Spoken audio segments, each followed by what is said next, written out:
প্রথম বহিরাগত যাতে এখানে না থাকে।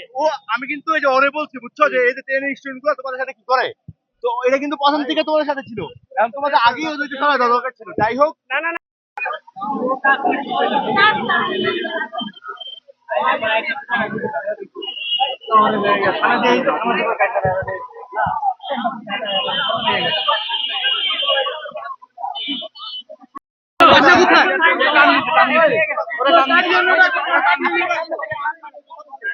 আপনাদের কাছে বিচার দিয়ে গেলাম, আপনারা কে নিয়ে আসছেন এখানে? অনেক ভুয়া লোকজন ঢুকেছে।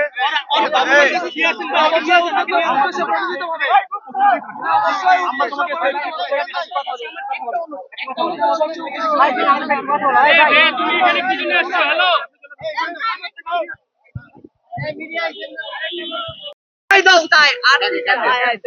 এখানে ছেলেটা সে তো কথাও বলতে পারতেছে, তার কলেজা তার স্কুল কোনটা সেটাও বলতে পারতেছে, সে কেন আসবে এই জায়গায়? তার তো দরকার নেই আসা।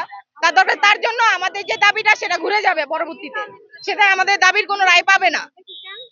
এইটাই, এটা জানি না, এটা শিওর জানি না। ও আসবে কেন? ওর যেহেতু হাতে ধরা পড়ছে, ওর তো মার দেওয়া উচিত, ওরে মারতে মারতে হাসপাতালে পাঠানো উচিত। না, অবশ্যই মনে হইতেছে যে কেউ তো হয়তো বা কেউ পাঠাইছে। একটা সুস্থ আন্দোলনকে অসুস্থ বানানোর জন্য আমাদের দেশের তো মানুষের অভাব নাই। কেউ হয়তো বা পাঠাইছে, তাই আসছে, হইতেই পারে, বলা যায় না। আমাদের দাবি ছিল শিক্ষামন্ত্রীর পদত্যাগের, এটা নিয়ে আন্দোলন হচ্ছে।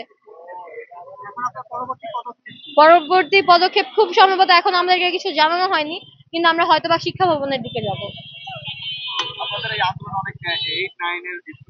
অনেক দেখেননি, একজনকেই দেখেছেন, অযথা গুজব ছড়াবেন না।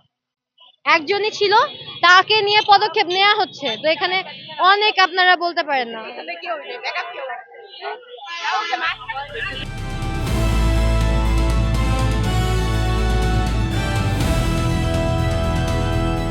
দিনাজপুর টিভি, মানুষের জীবনের কথা বলে।